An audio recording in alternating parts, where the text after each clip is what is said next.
Et à cette occasion, votre émission Question d'actu vous sera présentée aujourd'hui depuis Abidjan par Khadija Ihsan qui reçoit Martar Diop, directeur général de la SFI, la Société financière internationale. Je vous propose d'en écouter un extrait. Ce qu'on essaie de faire, c'est faire plus de ce qu'on fait avec vous au Maroc. Et je crois qu'un bon exemple, c'est ce nous faisons avec l'OCP.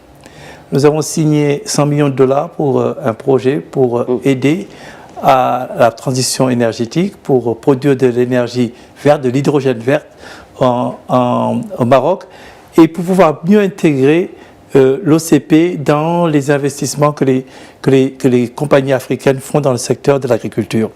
Comme on le sait, un des éléments de la crise a été la rareté et le coût plus élevé des intrants et particulièrement des fertilizers, comme on dit, des engrais pour les pays africains.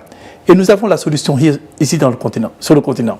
Ici, si on travaille ensemble, on peut créer de l'énergie verte, on peut créer des intrants qui serviront aux producteurs et on peut le faire de manière intégrée en Afrique. Donc pour moi, ça c'est un bon exemple de ce qu'on peut faire ensemble pour répondre à cette crise et pour pouvoir le faire. Un autre élément de la crise, ça a été le coût des produits alimentaires. On a vu qu'il y a eu une flambée des coûts alimentaires. On est sur un continent où on a l'eau en abondance dans certaines parties du continent, on a les terres en abondance et on a la main-d'œuvre.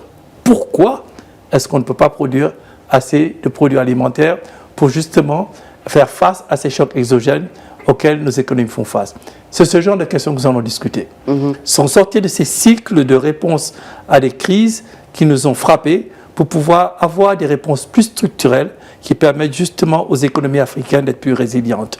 C'est ce qui se passe également dans le domaine pharmaceutique, où on s'est rendu compte que lorsqu'il y a eu la crise du Covid-19, les pays africains n'ont pas eu accès aux vaccins.